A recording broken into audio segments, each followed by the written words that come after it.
எனக்கு அன்பான நண்பர்களே, உங்களை மீண்டும் சந்திப்பதில் மிக்க மகிழ்ச்சி. இன்றைக்கு நம்ம பார்க்க போகிற டாபிக் கிறிஸ்துவின் வழி. யோவான் 14ஆம் அதிகாரம் 4ஆம் வசனம். பாருங்க, அதில் நம் கர்த்தராகிய இயேசு கிறிஸ்து சொல்கிறார், நான் போகிற இடத்தை அறிந்திருக்கிறீர்கள், வழியையும் அறிந்திருக்கிறீர்கள் என்றார். இதை தம்முடைய சீஷர்களை பார்த்து அவர் சொல்கிறார், நான் போகிற இடம் உங்களுக்கு தெரியும், அதுக்குரிய வழியும் உங்களுக்கு தெரியும் அப்படின்னு சொல்கிறாரு. அப்போ தோமா அவரை பார்த்து சொல்கிறாரு, நீர் போகிற இடம் எங்களுக்கு தெரியாதே, வழியையும் நாங்கள் எப்படி அறிவோம்? அவருக்கு ஒன்றுமே புரியலை. நீர் போகிற இடம் எங்களுக்கு எப்படி தெரியும், அந்த வழி எங்களுக்கு எப்படி தெரியும் அப்படின்ட்டு கேட்குறாரு. இப்போ ஏசப்பா இந்த வசனத்தின் மூலமாக மிக மிக ஒரு ஒரு நல்ல ஒரு செய்தியை அவர் சொல்கிறாரு. அதை தோமாவால் அறிந்து கொள்ள முடியவில்லை. எப்படின்னு பாருங்க, அவர் போகிற இடம் எது, அவரோட குறிக்கோள், அவர் வாழ்வின் லட்சியமே, கடைசியில் அவர் எங்கே போகணும், அப்படி எதை நோக்கி போய்கொண்டு இருக்கிறார் அப்படிங்கிற நம்ம பார்க்கும்போது அது பிதாவினுடைய பரலோக ராஜ்யம். அதுதான் அவர் போகக்கூடிய இடம். இவ்வுலகத்தில் அவர் எந்த பற்றும் இல்லாமல் வாழ்கிறாரு. அவரோட ஏமெல்லாம் நேராக அவர் போய் சேர வேண்டிய இடம் எதுனா பரலோக ராஜ்யம், பிதாவின் இடத்திற்கு சென்று விட வேண்டும். அதுதான் அவர் போகிற இடம்.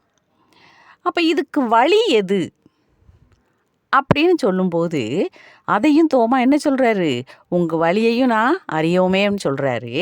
அதுக்கு ஏசப்பா என்ன சொல்கிறாங்க பாருங்க, நானே வழியும் சத்தியமும் ஜீவனுமாக இருக்கிறேன். நான் தான்ப்பா வழி. போய் சேர்ற இடம் பரலோக ராஜ்யம், ஆனால் நான் தான் வழி. அப்படி சொல்லும்போது என்னது, அவர் தான் வழின்னு சொல்கிறாரு. அப்போ எப்படி அவர்கிட்ட நம்ம அவர் கூடவே நம்ம போகணுமா?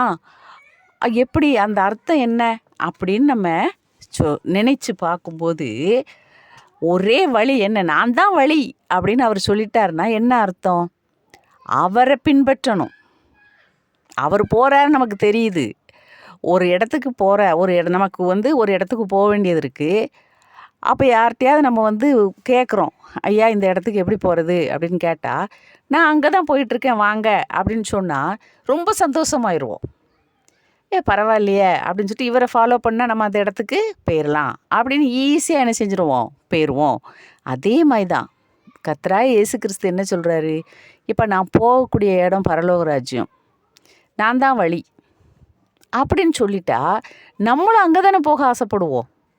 அப்படி ஆசைப்படுற ஒவ்வொருவரும் என்ன செய்யணும், நமக்கு முன்னால் போயிட்டுருக்கார அவரை அப்படியே கண்ணை மூடிட்டு ஃபாலோ பண்ணிட்டோன்னா நம்மளும் அந்த இடத்துக்கு, உன்னதமான இடத்துக்கு நம்ம போயிடலாம். அப்போ எவ்வளோ ஈஸி. அவரை போல வாழ்வது தான் பரலோக ராஜ்யத்திற்கு போகக்கூடிய ஒரே வழி. எப்படி வாழ்ந்தார் அவர்? அவரை போலவே நீதி, நியாயம், வாழ்க்கையின் மூலம் நற்செய்தி பரப்புதல், தேவனிடத்தில் விசுவாசம் போன்ற அனைத்தையும் பின்பற்றி வாழும்போதுதான் பிதாவினுடைய வீட்டுக்குள் நாம் பிரவேசிக்க முடியும். இன்னும் என்ன சொல்கிறார் பாருங்க, என்னாலே அல்லாமல் ஒருவனும் பிதாவினிடத்திற்கு வரான். அதே கருத்து தான், ஆனால் அடித்து சொல்கிறார்.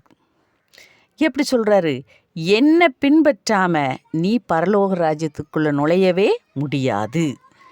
என்னை பின்பற்றாமல் யாராலும் அங்கே போக முடியாது. இந்த உலகத்து வாழ்விலையே நம்ம ஆசை வச்சு அதுக்கு அடிமையாகவே வாழும்போது நம்மளால் விண்ணுலக வாழ்வில் மகிழவே முடியாது.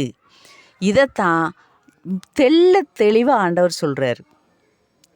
நான் போகிற இடத்த நீங்கள் அறிஞ்சுக்கோங்க, அதுக்கு வழியையும் அறிஞ்சுக்கோங்க.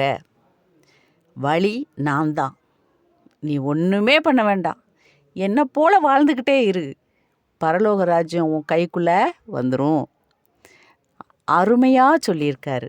அப்போ நமக்கு என்ன சங்கடம், நம்ம நம் கர்த்தராகிய இயேசு கிறிஸ்துவை மனதார ஏற்றுக்கொண்டு அவர் வழியை பின்பற்றி அப்படியே போனோன்னா இந்த உலகத்தில் மட்டும் இல்லை, விண்ணுலகத்திலையும் நம்ம ஜெயிக்கலாம். இன்னும் பாருங்க, நல்ல ஆவியை நம் மனதில் ஏற்றுக்கொண்டு கிறிஸ்துவை நம் வாழ்வின் வழிகாட்டியாக கொண்டு வாழ்ந்து உன்னதமான வாழ்வின் உயர்வை பெற உடலாலும் உள்ளத்தாலும் நம் கர்த்தராகிய இயேசு கிறிஸ்துவை பணிந்து வேண்டுவோம். கடவுளுக்கு நன்றி. தேங்க்யூ.